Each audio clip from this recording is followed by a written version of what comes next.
pray that I return alive." These were exactly the words of Samia Shahid as she left for Pakistan to visit her ailing father. Does a woman have the right to control her own life? Or is family honor and reputation more valuable than anything else in the world? Samia Shahid was born on November 15, 1987, in Bradford, West Yorkshire, United Kingdom. Bradford is the sixth largest city in England, with an ethnically diverse population. Many members of the South Asian community have made their home there. It was there that a large family of Pakistani origin by the surname Shahid lived. Samia's parents, her father Chaudhry Muhammad and her mother Imtiaz, moved to the United Kingdom from a small village called Pandari in Pakistan. Like many others, they sought better opportunities for themselves and their family in the UK. Samia had a sister named Mika. The girls grew up in Bradford under the influence of a blend of British and Pakistani culture. Being second-generation immigrants, they oscillated between these two cultural worlds, balancing the values and traditions of their Pakistani heritage and adapting to the realities of a Western country like the United Kingdom. The Shahid family and their relatives were quite well known in Bradford due to the number of businesses they ran. The parents themselves owned a limousine and car rental business. One uncle ran a fish and chip shop, and another uncle owned a flower shop. Imtiaz had 5 brothers, all well known locally. So Samia had many cousins, nephews, and nieces, and she adored her large family. Samia was a very friendly, cheerful, and lively girl, always smiling. Above all, she loved her father and was a Gaddi's girl. Chaudhry Muhammad's word was law to her. She was ready to do anything for him, whatever he asked, and her father reciprocated that love. Although Samia and Mitfa were given the opportunity to receive a Western education, given that they lived in the UK, the Shahid family valued Pakistani culture and remained devoted to their Muslim faith. They were Sunni Muslims. Sunni Islam is one of the 2 main branches of Islam, along with Shia Islam. The majority of Muslims identify as Sunni, so the Shahid family adhered to certain rules. Although Samia loved driving fast, she was not allowed to drive. She would rent a car and drive recklessly, pressing the gas pedal without thinking. She liked to take care of her appearance, apply makeup, and style her hair. Samia worked part-time at the Bradford post office, though her father actually financed her, sparing no expense for his beloved daughter's wishes. Samia did almost everything she wanted. Her sister Mitha had somewhat different views on life, but despite their differences, the sisters' primary and undeniable value was family. In Pakistani culture, family always came first, family above all. And although Samia seemed to get everything she wanted, her family's approval was most important to her. Whatever decision she had to make, it first had to be agreed upon with her parents and elder family members. Samia loved them deeply and didn't want to upset them, so she could never be truly open with them. She had to keep many things secret to avoid her father's anger. For example, the car races. In 2012, when Samia turned 25, her parents decided it was time for her to grow up. The free life in Western society had to end sooner or later. Her mother insisted that she should go to Pakistan to get married according to traditions. Arranged marriages are still quite common, and although Sunni Islamic faith does not strictly require it, it is still encouraged. It was no surprise when Samia's parents approached her with a proposal to marry a specific man. She agreed not because she wanted to, but because she felt it was important for her family. She took her culture and heritage seriously and did not want to disappoint her parents. Samia wanted her family to be proud of her, so in February 2012, it was decided she would marry a man named Chaudhry Muhammad Shakil. Shakil was not the person Samia would have chosen as her spouse. He was from their village Pandari in Pakistan and was Samia's cousin. She had known him since childhood and always regarded him as a brother, not a future husband. Moreover, he had just been released from prison for shooting another man over a land dispute. Marrying distant relatives among British Pakistanis is mainly to keep land ownership within the family, thereby expanding family estates. Her parents were also cousins who had an arranged marriage and made their marriage happy. To prepare for the wedding, Samia was taken to various Pakistani shops to buy whatever she wanted. Magnificent outfits, fashionable jewelry, and matching accessories. Her father, Muhammad, paid for all of it. Samia shopped with interest and tried to get excited about planning the upcoming wedding. But deep down, she knew that money couldn't buy happiness. She wasn't truly happy with the choice of husband her parents made for her. But at that moment, she had to accept it. Samia knew her parents wanted the best husband for her, but deep inside she felt that marriage to Shakil would make her unhappy. At the same time, she couldn't tell her family, fearing to upset them, so she made every effort to appear happy. In mid-February 2012, when Samia boarded a plane to fly to Pakistan, she wrote a message to a friend, admitting she was making the biggest mistake of her life and couldn't believe it was happening. Later, her sister Mitha disputed many of these claims. She said Samia had several marriage proposals to choose from and that she chose Shakil herself. Yes, it was an arranged marriage, but not forced. And there is a big difference between arranged and forced marriages. When Samia first arrived in Pakistan to meet her future husband, Shakil, she wrote to her friends that she couldn't even look at him and was happy she didn't vomit at the sight of her fiancé. Samia and Shakil had a lavish wedding.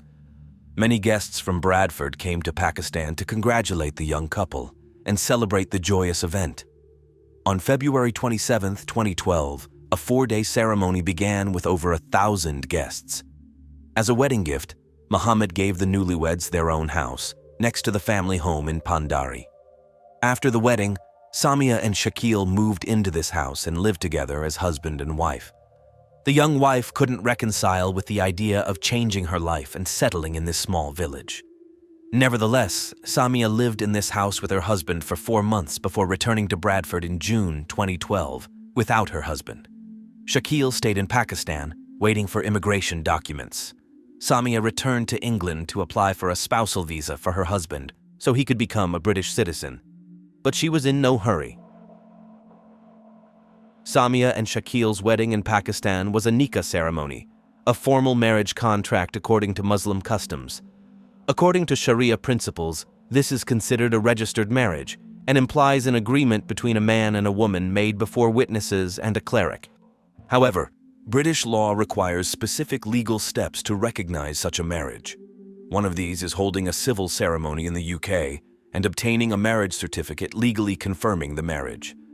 Thus, the nikah was not considered a legal marriage in another country without official documentation. After returning to the UK, Samia's friends noticed she had changed and was acting differently. She clearly harbored resentment towards her parents. Samia became nervous and agitated when discussing her husband Shakil. She felt he was constantly watching her. Even though Samia was in another country, Shakil insisted she call him daily via Skype video chat and stay in touch most of the day. The young wife felt trapped and in August sent a voice message to a friend saying she wanted to die, hated her life, and no longer wanted to be Shakil's wife. On the other hand, her relatives claimed that Samia boasted to everyone in Bradford about her lavish wedding and said she was happy in her marriage. Otherwise, why would she voluntarily take a flight back to Pakistan to Shakil if she were unhappy? These differing accounts suggested that the marriage was not as smooth as it seemed. After living with her husband in Pakistan for 6 months, Samia returned to the UK. This time her friends saw the old Samia, cheerful, happy, smiling, and sociable. But there was a reason for this. The young woman told her friends she had met a man named Syed Mukhtar Kazim, whose friends called him Ali. Ali was also from Pakistan, but he had British citizenship and worked in Dubai. They initially met online and became friends. Then they met in person in London in October 2013 and immediately felt attracted to each other. Ali embodied everything Samia wanted in a man. He was loving, caring, and kind. He understood her perfectly, and his feelings were mutual. Everything in his life made sense when Samia was around. They knew they risked each other's lives by being together, but they felt their love was stronger than the hatred and threats they faced and worth fighting for. Samia told Ali about her current situation, how she married someone she considered her brother and who controlled her. Ali couldn't understand how a loving father could turn his own daughter into an object for sale or exchange. Samia knew she wanted to be with Ali, spend her life with him, have children, and grow old together. To do this, she needed to divorce Shakil. She couldn't divorce through a British court since their marriage was not registered under British law. Samia and Shakil married under Sharia law, so they had to divorce according to Muslim customs. In May 2014, Samia asked Shakil for a divorce, but he refused. Under Sharia principles, for a marriage to be valid, both the bride and groom must give mutual consent. If it is found that one of them agreed to the ceremony under any physical, financial, psychological, or emotional coercion, the marriage can be considered forced and annulled. Samia approached the Islamic Sharia Council of the UK. She also converted from Sunni to Shia Islam, Ali's branch of Islam. She then visited a mosque to speak with a cleric. Under oath, Samia told him her first marriage was forced, done without her free will, and under family pressure. After receiving this information, the cleric wrote to Samia's husband, asking for his version of events. But Shakil refused to discuss their marriage, leading Mr. Kazmi, who was handling the case, to declare Samia and Shakil's marriage invalid. Several friends were with Samia when she signed the divorce papers. At that time, her family did not even know this was happening. This was strange, considering she lived in her parents' home in Bradford. Soon, Samia and Ali planned and organized their own wedding day. They secretly married in September 2014 in Leeds, with only a few friends present to help the bride prepare for the ceremony of the two lovers. The nikah ceremony was conducted by the same cleric, Mr. Kazmi, who had granted her divorce from Shakil. Samia and Ali's wedding day was a joyful day. The bride confessed to a friend that she felt like a princess and was truly glowing with happiness. The newlyweds also registered their marriage at the UK Registry Office, but the wedding day did not mark the beginning of a peaceful family life with her beloved husband. Soon after, in October 2014, while walking down the street with her cousin, Samia was attacked in an alley by some men. Strangely, only Samia was harmed. She was beaten on the legs with metal rods.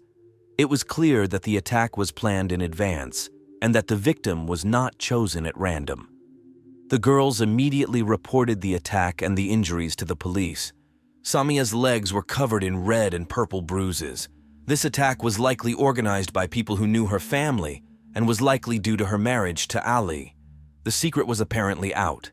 At that time, her new husband had to return to Dubai for work, and his young wife stayed in Bradford, waiting for a visa to join him later. It seems the Shahid family learned of the attack on their daughter from a phone call when she called her parents from the police station. But instead of support, she faced a barrage of insults. The police heard the entire conversation, while Samia's mother, Imtiaz, was unaware that others were listening. Samia did this on purpose to show the police the toxic environment she had been living in recently. She felt like a prisoner in the house where she once was happy, enduring unpleasant words from the people she loved more than life. It was hard to live in a family with such strong beliefs and long-standing values. Sometimes, Samia felt suffocated by constant control and couldn't escape the web of imposed principles. She saw no way out until she met Ali. For Samia, who grew up in Western culture and relied on her parents for everything, another life seemed unrealistic, a life where she could make her own choices and decisions. The secret marriage to Ali gave her the strength to hold on and not give up. Her parents only learned of Samia's divorce from Shakil in May 2015 and strongly disapproved of her actions. At least until then, they hadn't voiced their suspicions aloud. They claimed the divorce was invalid since the Islamic Sharia Council had no legal authority in either the UK or Pakistan. Therefore, according to them, Samia was still legally married to Shakil. Her mother voiced the most discontent. Imtiaz repeatedly insulted her daughter, telling her to come to her senses and not disgrace the family. When Ali returned to Dubai, he hoped things would calm down. However, the newlyweds knew they would never be safe if they stayed in Bradford. Family disapproval could lead to tragedy. There are many stories of honor-related crimes. Fortunately, Samia received a visa to go to Dubai that same month. A few friends helped her secretly buy a ticket and prepare for departure. As soon as the documents were ready, Samia boarded a plane and flew to Ali the next day. It was a difficult decision, considering how much she loved her family. But for the first time, she went against her loved ones for her happiness, hoping this sacrifice would be justified. As soon as Samia left for Dubai, her parents reported her as missing to the police. The family simply did not want to accept that she had made her own choice and ignored their opinions. When they learned of their daughter's secret marriage, they considered the second marriage fake. They went to the Shia mosque's cleric, Mr. Kazmi, demanding explanations. They refused to listen to any reasonable arguments and equated their daughter's relationship with Ali to adultery, believing that under Muslim law, she was still married to Shakil. The Shahid family even went so far as to threaten the cleric for aiding in Samia's sin. Mr. Kazmi notified the police of the threats, and the authorities gave him some safety advice. Meanwhile, Samia was incredibly happy in Dubai. She loved the carefree, free life filled with love. She drove, cooked, and was deeply in love with her husband, Ali. Samia shared her happiness openly on social media. They couldn't wait to become parents. Samia longed for a child and wanted to be a mother as soon as possible. At the same time, she couldn't let go of her family and wanted to exist in both worlds, in Bradford and Dubai. Samia always dreamed of raising her future children in the UK. She wanted them to become British. She had spent almost her entire conscious life in England, surrounded by her large family, and couldn't imagine that this tension between her and her loved ones would last for the rest of her life. Samia talked to her parents almost daily, trying to convince them she wasn't to blame and just wanted to be happy. Every minute of her marriage to Shakil was a burden. She wanted her parents to love Ali as much as she did and accept her choice. More than anything, Samia dreamed of seeing her father with Ali, but unfortunately, her dreams were not to come true. Instead, Chaudhry Muhammad called the fake son-in-law and asked him to leave his daughter alone. Naturally, Ali refused, saying that Samia was now his legal wife and he would not renounce her. In Muhammad's eyes, the new husband had not become part of the family, partly because he was not a Sunni Muslim. Also, their marriage was conducted secretly without parental approval. Family reputation and honor are highly important in some cultures. Ali and Samia, in the eyes of her parents and other relatives, had disrespected the Shahid family, and now everyone would point fingers at them. In June 2016, Samia learned that Shakil's mother, her aunt, had died. Samia was very upset.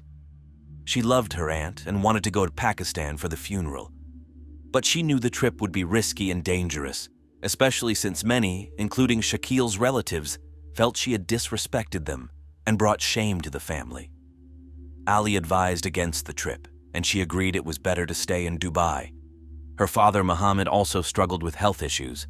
He suffered from diabetes. One day, Samia received a call from her mother and sister, Mitha. They said that while in Pakistan, their father's health had significantly deteriorated, and he might not have much time left. Samia could never forgive herself if her father passed away without her saying goodbye. So after much consideration, she made the final decision to go to Pakistan. Ali disagreed with her choice. He was very upset, but felt helpless. After all, it was her father. How could he stop her? If something happened to Chaudhry Muhammad and she wasn't there, Samia would never forgive herself. Additionally, Mitha had already booked her a plane ticket. Thus, feeling immense fear for his wife, Ali still drove her to the airport. He said she could still change her mind.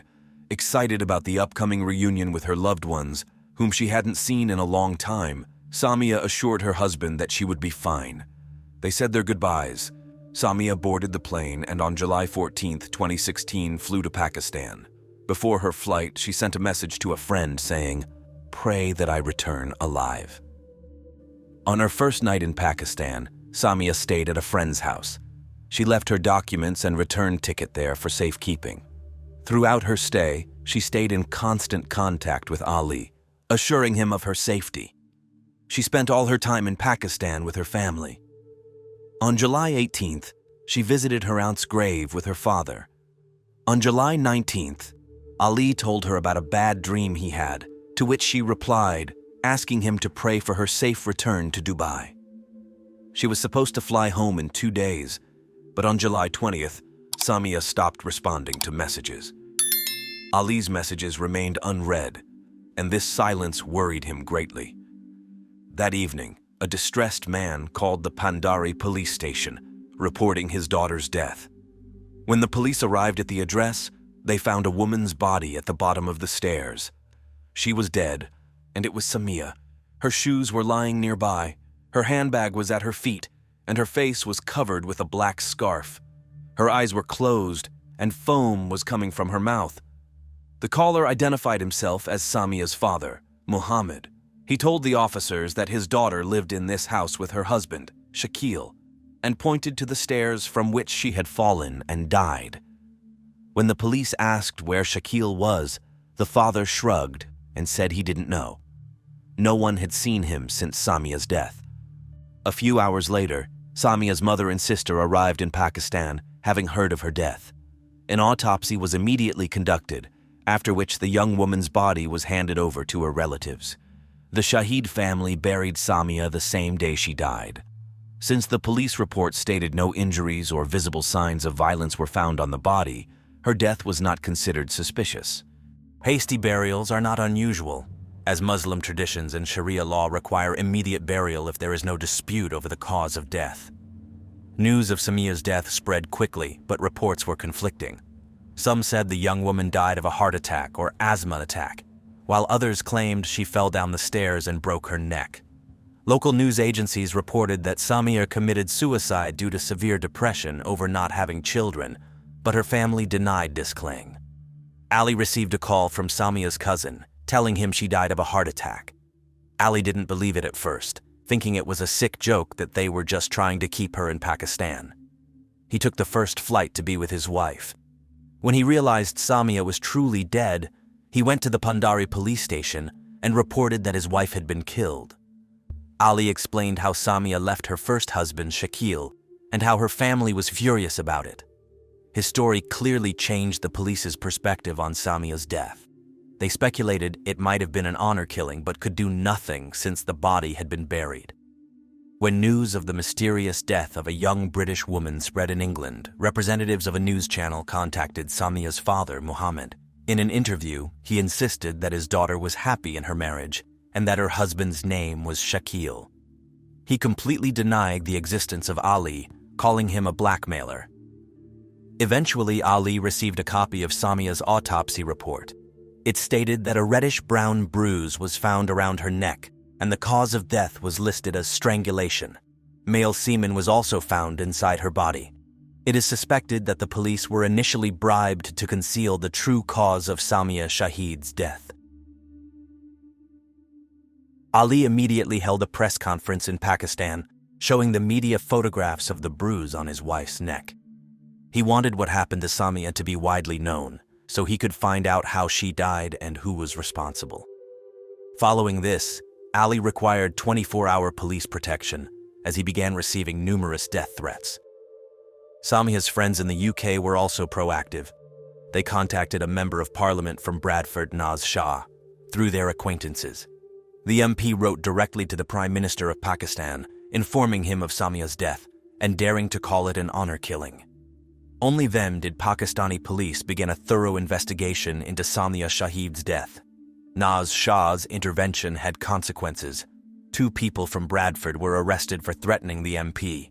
8 days after Shakil fled, he was found and brought in for questioning along with Samia's father, Chaudhry Muhammad. Shakil confessed that he wanted to force his wife to annul her marriage to Ali and stay with him in Pakistan. He was angry that she left him and prevented him from moving to the UK. On the morning of July 20th, he searched Samia's belongings for her passport and return ticket, but found nothing. Shakil tried to stop her from returning, but Samia refused. Enraged, he pushed her onto the bed and raped her. His semen was found inside her body. Samia then tried to escape the house where she felt trapped during their marriage, but her ex-husband caught up with her, wrapped her scarf around her neck, and squeezed it tightly. Her father denied any involvement. This time, the police didn't believe the story of a happy marriage. Investigators believed that both the Shahid and Shakil families disrespected Samia's attempt to divorce, marry another man who wasn't a Sunni Muslim, and escape with him to Dubai, thereby ruining Shakil's chances of moving to the UK and disgracing the family. To them, a woman's desire to live her own life was an unimaginable luxury and a betrayal of the family. When Samia tried to escape from her first husband, she ran into her father, who nodded to Shakil in approval. While Shakil strangled her, Mohammed held his daughter's legs. Then Shakil fled, and her father tried to cover up the crime as an accident. The problem was the lack of evidence. Although Samia's death was ruled a homicide, it was impossible to prove who killed her. In September 2018, after 2 years in custody, Shakil was released on bail. Despite his police confession, it was insufficient for conviction in Pakistan. In 2019, he remarried a British Pakistani woman and applied for a spousal visa to enter the UK, as this was his ultimate goal. However, MP Naz Shah ensured his visa application was denied. After 4 months in prison, Chaudhry Mohammed Shahid, Samia's father, appealed to the Supreme Court and was released due to insufficient evidence. The court found the evidence inadequate to hold him in custody. In January 2018, he was hospitalized for kidney failure and died in a Lahore hospital at 52. In October 2016, arrest warrants were issued for Samia's mother and sister, but they managed to return to the UK. From there, Mitha gave a completely different version of events. She claimed their family was free, and their parents never forced them into anything. Instead, Samia often complained to her about life with Ali, saying he took all her money and she lived in hardship in Dubai. She even sent photos showing her life far from luxurious. It seemed Samia had a different vision of her life in Dubai. Mitha believed these accusations destroyed their family, tarnished their reputation, and left them in poverty due to false claims. Regardless, it does not change the tragic fact that a young woman was sent to her death at the peak of her life by those she trusted and loved. Samia Shahid deserved the chance to make her own choices, whether she made mistakes or not. No one has the right to take someone else's life. It's just a pity that the men of the Shahid family never understood this. In 2016, 2 Argentinian female students went on a trip to South American countries in the hope of taking a little break from their studies. The girls had no idea that their trip would end in a nightmare and turn into one of the most complicated and intricate investigations on this continent. Maria Jose Coni and Marina Menegazzo are 2 young Argentine women from the city of Mendoza. In 2016, they were 22 and 21 years old, respectively. Maria Jose studied economics at the University of Cuyo, and Marina studied speech therapy at the University of Aconcagua. Both girls worked as volunteers for an organization that helps people on the streets. Friends and acquaintances described them as 2 very cheerful girls who were also very close to their families. On January 10, 2016, Maria Jose, Marina Menegazzo, and 2 other friends went on a trip. They had a few days free from their studies and decided that this year, 2016, they would go on an expedition to South American countries, namely Ecuador and Peru. The girls' social media accounts showed that everything was going well. They were very happy, showing the scenery as well as the places they visited in each country. On February 13, 2016, after just over a month of traveling together, the group split in 2. Marina and Maria Jose stayed for a few days in Ecuador, while the other 2 girls traveled to Mendoza. This decision was not spontaneous. It was planned from the day they left Argentina. Maria Jose and Marina had a few more days before school started, and they decided to spend them in Ecuador and get to know some more places. As their 2 friends are returning to Mendoza, they decide to stop at the beach in the town of Montañita, where they had already visited a few days earlier. It was one of the first places they visited when they arrived in Ecuador. They were drawn to return to this place because of its paradisiacal beaches and holiday atmosphere. There are many people from different countries vacationing in Montañita, many of them backpackers like Marina and Maria Jose. To save some money and spend less of their budget, the girls sold fruit salads and hamburgers on the beach. By doing this, they were able to pay for the hostel they were staying at, which cost them $10 a night. As the days progressed, the girls continued to share photos on social media. They looked great, uploaded scenery, were at the beach, swimming, and seemed very happy. The adventure in Montañita was supposed to end on February 22nd. This was because the girls had a flight from Lima to Chile on February 25th. The plan to return to Mendoza was as follows. From Montañita, they were to go to Guayaquil, and from there to Lima. In Lima, they were going to stay with friends for one night and then fly to Chile, and from there they would take a minibus to Mendoza, their home country, to their family. The trip seemed very well planned, and the girls had already booked plane tickets and everything they needed for the trip. Early in the morning of the 22nd, Maria Jose and Marina Menegazzo talked to their families, packed their bags, and in the afternoon informed their parents that they would hitchhike from Montañita to Guayaquil because they had had $70 stolen from their hostel and wanted to save some money.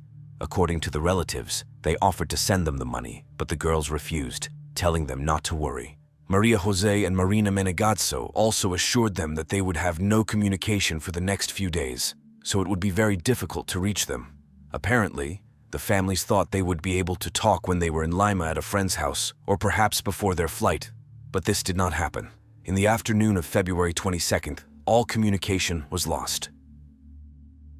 The flight to Chile was supposed to take place early in the morning on the 25th. Thus, the girls were supposed to be home in Argentina on February 26th, but that didn't happen. They never arrived. Already on the 27th, the families began to worry. The first to sound the alarm on social networks was Marina's sister. She posted a photo of the two girls with the following phrase: "My sister and her friend disappeared on Monday 22nd in Montañita, Ecuador. Please spread the word." Ecuadorian President Rafael Correa responded a few hours later with the following message: "The police are already investigating. Hug your parents and Maria Jose's parents. All of Ecuador is with you." The families of the girls wanted to know if they had left the country and if they had boarded the flight. However, it was not possible to speak to airline representatives, as they said they would only provide this information if there was a court order. In addition, there were no reports at the border that either of the girls had left Montañita for Guayaquil. The parents then came up with the idea that Maria Jose and Marina Menegazzo had not even made it to Guayaquil, and that something might have happened to them along the way. The disappearance went viral on social media. It was widely shared, and the two countries essentially joined forces to search for them, and to make the news even more viral, to make it known everywhere that these two young girls had not returned home. It all came to an end on February 25th.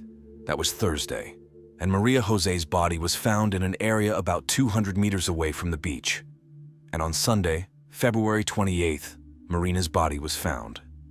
It was about 40 meters away from where Maria Jose's body was found. This is where all the oddities of the case begin. For example, if the body was only 40 meters away, why was it found 3 days later?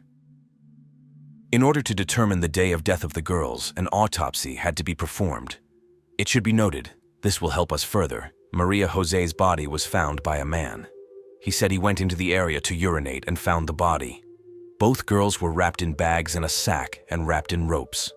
Maria Jose was found to have a bruised skull, injuries to various parts of her body, including the genital area, a fractured femur, several bruises and scratches.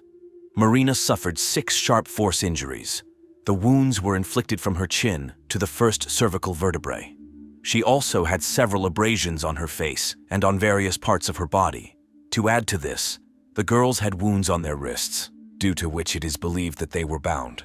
Both were reported to have died on the same day, a few hours or minutes apart. The date of death was determined to be the early morning of February 23rd. A day after the second body was found, Ecuadorian police announced at a press conference and on social media that the first arrests had already been made in the case. 2 people were arrested. The first was Alberto Segundo Mina Pons, and the second was Aurelio Eduardo Rodriguez, nicknamed El Rojo. Bloodstains were found in the house of one of the defendants, Mina Ponce, and Marina's cell phone and backpack, among other items, were found near the house. What is most shocking, aside from the quick apprehension, is the instant confession of the 2 men. They actually confessed to what they had done immediately, which made a huge impression on the people who were watching the events unfold. The men had a whole story to tell. They said that they saw Maria Jose and Marina Menegazzo outside a bar. The girls tried to arrange a ride, asking for a ride to Guayaquil, but couldn't find anyone to go in that direction. According to the men, the first person who approached them to talk to them was El Rojo. He asked them what they were doing, and according to him, the girls started telling him where they were from, what they were doing, and allegedly said that they had nowhere to stay, as they had no money, as they had been robbed in the morning. El Rojo then suggested that they stay at Mina Ponce's house, which was relatively close by. And furthermore, he explained that Mina Ponce lived alone, and therefore there would be no problem going to that person's house. El Rojo then took them by cab to the man's house. When they arrived, it was approximately 8:30 p.m. The man claims he left them in the house and locked them in. He then returned to the bar and stayed there with Mina Ponce for several hours. About 2 a.m., they returned to the house.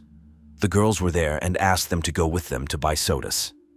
Afterward, upon returning to the house, the situation became tense, according to the two men. The men said that since they were very drunk, they wanted to have sexual intercourse with the girls, which they obviously did not want to do. Maria Jose and Marina Menegazzo had not been drinking and were fine, so they began to resist. Maria Jose was allegedly the first to die. Mina Ponce confessed that he killed her with a metal object he had in his house, hitting her on the head when she resisted sexual intercourse. After realizing that Maria Jose was no longer alive, he heard a scream from the next room. It was Marina's scream. El Rojo had stabbed her 6 times, from her chin to her first cervical vertebrae. The two men had killed the female tourists and didn't know what to do. According to them, El Rojo left the house and left Mina Ponce alone with the corpses, which was at around 3 a.m. Then Mina Ponce said that he started cleaning the house, wrapped the bodies in bags, tied them with ropes, and took them away in a wheelbarrow. He first dumped Maria Jose's body and then tried to dispose of Marina's body. He thought that the murders would go unnoticed and no one would ever know that they had done it. This version, according to the prosecution, in addition to the confession of both men, had 2 witnesses. These are the owner of the bar, as well as the driver of the cab that took them to the house. The owner of the bar said that she had seen the girls since about 2:30 p.m. They asked people to give them a ride, but several hours passed and they never found anyone. Very tired, Maria Jose and Marina Menegazzo went into the bar and asked for a glass of water. The owner of the bar offered them a bottle, but the girls refused, saying they had no money to pay for it because they had been robbed in the morning. The woman then gave them a glass of water and they returned to the street. Afterward, El Rojo approached them. The owner of the bar saw the 3 of them talking, and then they all left together in the direction of Mina Ponce's house. The cab driver had a similar story. He said he was stopped while they were walking. El Rojo sat in the front, and Maria Jose and Marina Menegazzo sat in the back. It's worth noting, both girls were silent the entire way. In addition, the cab driver thought they were a little sleepy. He dropped them off at the house without asking any questions and went back to his business. For the family, this version was completely wrong. They did not accept it. They found it very strange that Maria and Marina accepted the help of these people. There are many Argentine tourists in Montañita, and for them it would have been more logical for the girls to approach a man of their own nationality, tell him what had happened, and ask for help. It was also very strange that they said they had no money. Maria Jose and Marina Menegazzo had credit cards and could withdraw money at any time. In addition, there is another piece of evidence that can refute this, namely that Maria Jose's credit card was used to make a transaction at an ATM that was very close to the hostel where they were staying in Montañita. Thus, it was clear to everyone that the girls had enough money to pay for a night at a local hotel. This version began to fall apart in the public eye as well.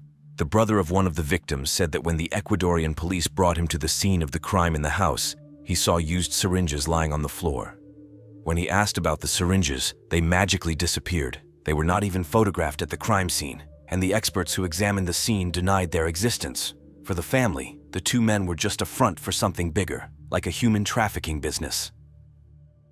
While all this was going on, the investigation continued. A second autopsy was scheduled, as well as a toxicological examination. In addition, it turned out that both defendants repeatedly changed their version of events. In one version, Mina Ponce stopped accusing El Rojo and himself of the murders. He stated that the person who had taken the girls' lives was a trafficker in illegal substances of Venezuelan origin who lived in the area. Only his alias, El Chamo, was known. He was apprehended by the police, but stated that he had nothing to do with what happened. and was willing to take a lie detector test or DNA test to make them realize that he was not in the house at all. Several DNA samples were recovered at the crime scene. Mina Ponce's DNA from the 2 deceased girls, and several unidentified samples. These samples did not belong to El Rojo, the alleged second killer, nor to El Chamo, who after passing all the DNA tests was completely removed from the investigation. After the results of the second autopsy came back, the day of death changed, and this was one of the things that shocked everyone the most.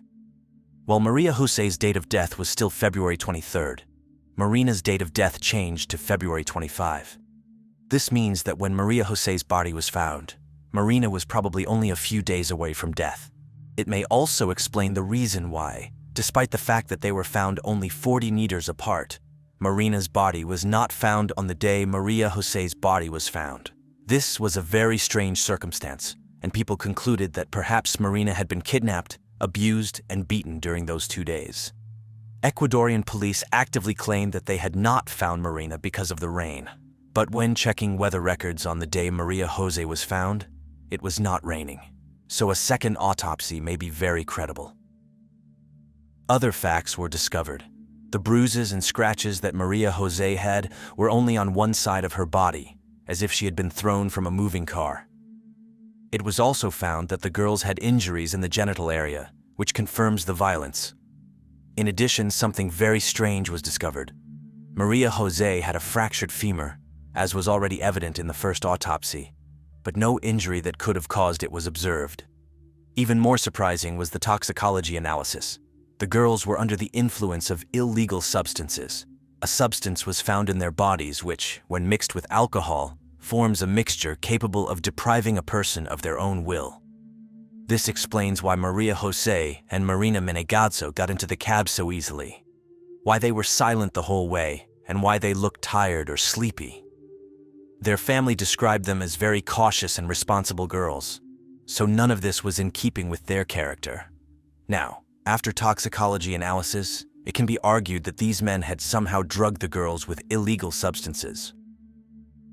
There were many setbacks in the case. The prosecutor changed 3 times, which greatly delayed the trial. But in the end, Alberto Segundo Mina Pons and Aurelio Eduardo Rodriguez were sentenced to 40 years in prison. However, the case didn't end there. After the trial and conviction, a reinvestigation had to be carried out.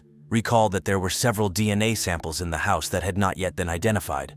2 more arrests were made, but one of the defendants was completely exonerated because the DNA tests came back negative, and he also had a very solid alibi. Another person involved in the crime was brought to trial because his DNA came back positive. This man's name is Jose Luis Perez. Recall that Maria Jose was found by a man who allegedly went into the area to relieve himself. That man turned out to be Jose Luis Perez. He had already testified in the trial against El Rojo and Mina Ponce as a witness, but now he was to sit in the dock. His defense was simple. He had lived in the house a few weeks before, and the blood found on the wall was the result of a tooth infection he had suffered. He allegedly just spit on the wall. The lawyers also said that his DNA found on the girls' bodies was undoubtedly transferred from some piece of furniture or item he had touched in the house, which Maria and Marina had also touched. This man's defense began to crumble when his dentist came to testify. Jose Luis Perez had indeed come to see him, but 2 weeks after the murders had been committed. He asked for a certificate in which the dentist was supposed to write that he had a tooth infection.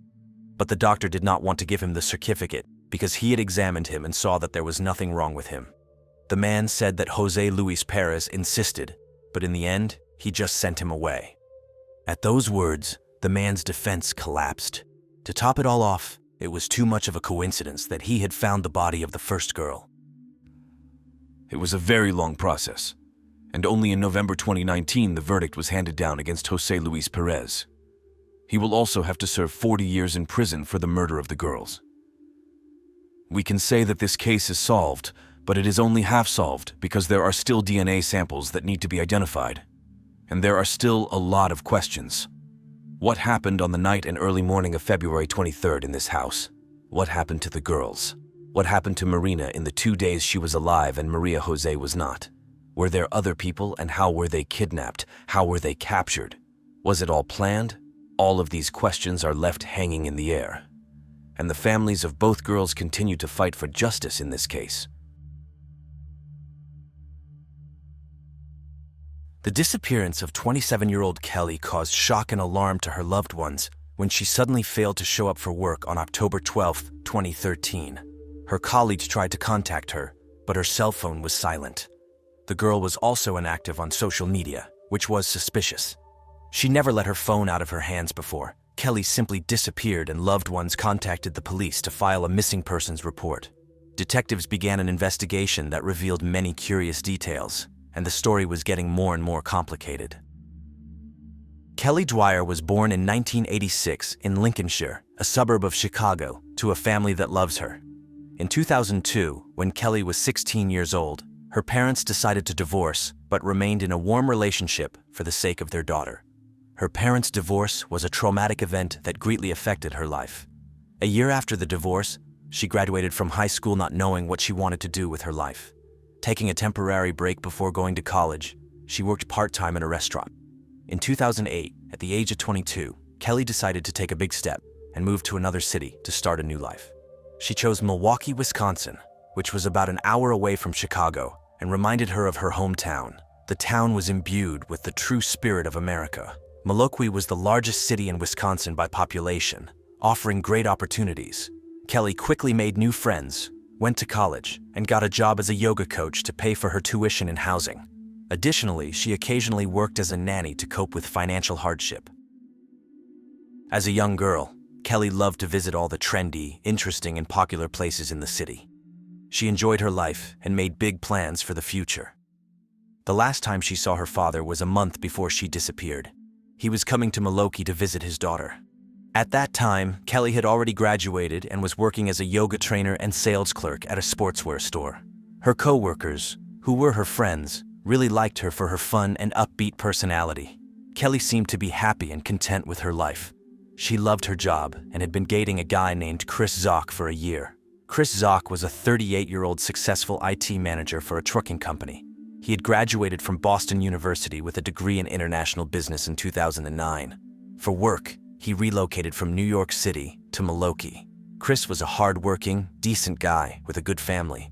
Also like Kelly, they both loved sports and entertainment, and together seemed like a great couple. Chris at that time already had a successful career, a luxurious apartment, an expensive car, and a decent fortune that he had earned himself.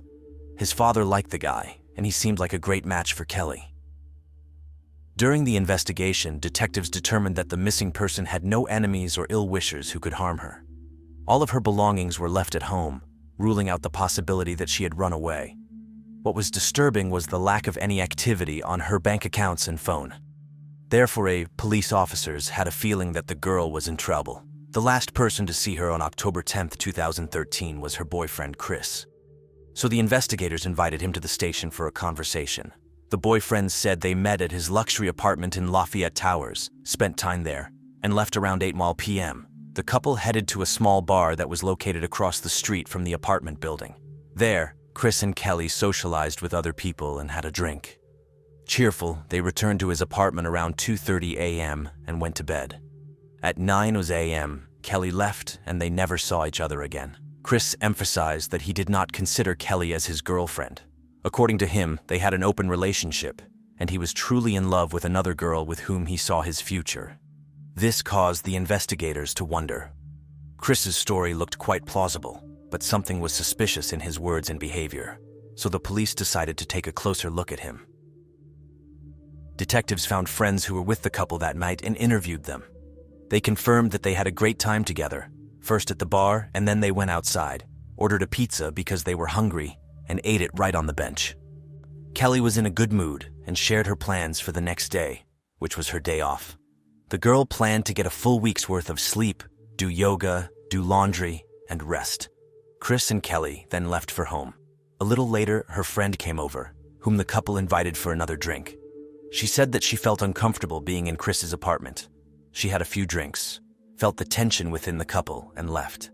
The friend also said that Chris was smoking and chatting with her that night, and Kelly was already kind of sad at that point. The girl thought that Kelly was just tired, so she didn't bother them and removed herself from the apartment, After talking candidly with Kelly's other girlfriends, the investigator found out that things were not as smooth as they seemed between Chris and Kelly.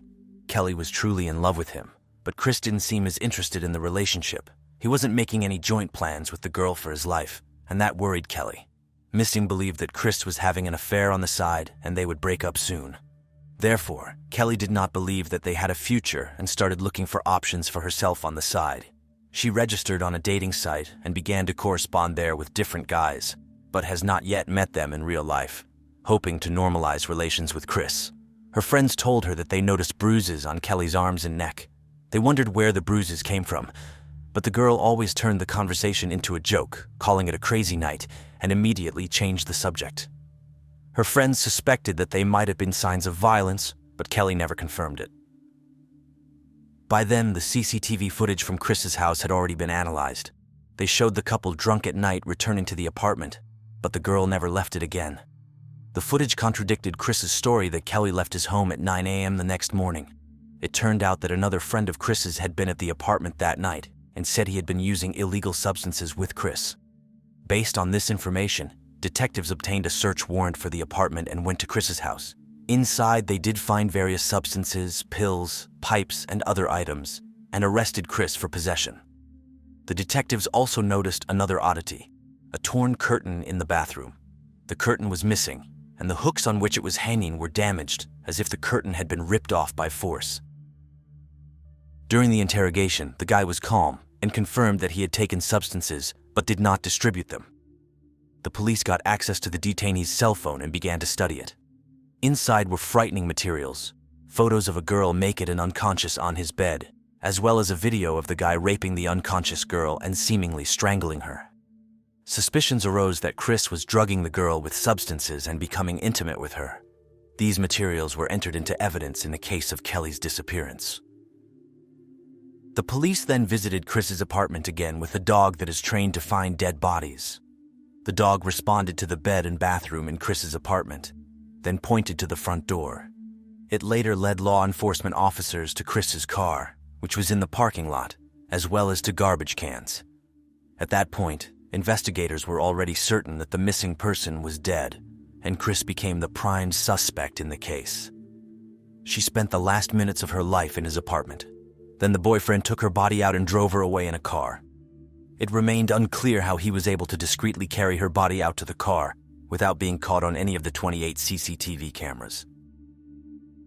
While the police continued their investigation, they checked Chris's computer and found explicit baby pictures. He was charged with possession of these materials. At that point, Chris was out on bail pending trial, and investigators were working to find evidence and Kelly's body to charge him. After remembering what Chris had told them about another girl he was seeing on the side, detectives began looking into the suspect's double life. It turned out that this girl's name was Megan, and they had been dating for about 3 years. But Megan was unaware of Kelly's existence in Chris's life. The detectives went to talk to Megan, showing her pictures of Chris's apartment. Looking closely at the pictures, Megan noticed that some things were missing. The bathroom was missing a shower curtain, a rug, and several towels. The bedroom was missing a huge golf bag that had always been kept there. From its description, the detectives assumed that Kelly's body couldn't fit in such a bag. After examining all the entrances and exits in the building, the police concluded that there was one alternate route Chris could have taken to get to the car unnoticed. Apparently, he had studied the house well in advance and worked out this route. Parking lot camera footage showed the guy showing up with a large bag, which he stowed in the trunk. He left the house in his car at 10:06 a.m., October 11th, and at 10:08 a.m., Kelly's phone was permanently disconnected at the same location. Over the next 8 hours, footage showed Chris coming and going from the house several times, loading things into his car before finally leaving for good at 6:16 p.m. He did not return home until the next day. When asked by investigators what he was hauling that day, the boy said he was moving his summer sports equipment to his mother's house. However, no one believed these words. At 7:30 p.m. that day, Chris was supposed to meet Megan, but according to her, he was more than an hour late for the meeting. Detectives believed he was probably looking for a suitable place to dispose of Kelly's body at that time, so he was late. However, it was not possible to track his movements throughout the day as his phone had been switched off since the morning. Apparently, Chris, as an experienced IT guy, was well aware that his phone billing would make it easy to trace him. According to Megan's testimony, Chris was not himself that night. He seemed agitated and nervous. The guy started fiddling with his phone, claiming it wasn't working, which is why he was late. After the date, they headed to Megan's apartment where they spent the night. According to the girl's testimony, Chris was so stressed out that he didn't sleep all night and sweated profusely to the point where she even had to change the sheets in the morning. Investigators speculated that he was so nervous because he hadn't yet disposed of Kelly's body, which was in his trunk, and he was afraid of exposure. The guy was trying to figure out where he could hide the girl's remains. On the morning of October 12th, he said goodbye to Megan and left. Before that, he convinced the girl to urgently move with him for a while to another city, Denver, but she refused. Police officers were able to track where the guy was headed using the car's GPS. It was a place called Cheese House, a cheese store that was 130 kilometers from Milwaukee. But why did Chris need to drive that far for cheese early in the morning? Obviously, that's not why he headed there. But Chris claimed he bought a piece of cheese there for his parents. The guy even had a receipt for the 9:55 a.m. purchase on October 12th, and his parents confirmed that he had brought them cheese. But it was hard to believe it, because the same cheese could have been easily bought in a regular supermarket near the house. The police suspected that this was the area where the boy had disposed of the missing woman's body. Then it turned out that on the way back, Chris stopped at a sportswear store and bought new sneakers a little after noon, which also seemed suspicious. Detectives believed that it was not accidental. The guy decided to get rid of an old pair of shoes, which could possibly get drops of blood on them, or his footprints from the old sneakers could be left at the site of the remains of the deceased and lead investigators to him. He thought it over carefully and methodically, got rid of all the evidence, creating an alibi for himself. The suspect had an analytical mind and wanted to commit the perfect crime. But even here, investigators were able to convict him of lying. The distance from the cheese store to the sports store was about 80 kilometers, a journey he would have made in about an hour. But then why did he show up at the store more than 2 hours later? All indications were that for another hour, he was doing something else, probably hiding the body. They thought that the guy had found some hiding place on the way and got rid of the bag there. The police were searching for the body, but there was no exact location of the remains, making the search difficult and inconclusive. The possible search area was the entire route of 80 kilometers. It was like looking for a needle in a haystack. Meanwhile, in November 2014, Chris Zilka went on trial for possession of substances and child explicit photos. He pleaded guilty and was sentenced to a total of 19 years in prison. It was already a big deal for police officers that they were able to get such a dangerous man off the streets of Milwaukee. Meanwhile, the roadside search continued, and at one point they were successful. In a wooded area, about 60 kilometers from the city, human remains were found near the road by a local resident on a walk. They were later identified from dental records as Kelly Dwyer. The local resident immediately reported the gruesome find to the sheriff's office. Those immediately assumed it was Kelly's remains that they had been looking for in the area for so long. This find finally put an end to the search for their daughter, for the girl's parents, who had known no peace for all these years and a half. But now it was necessary to get justice for her, to establish the exact cause of death.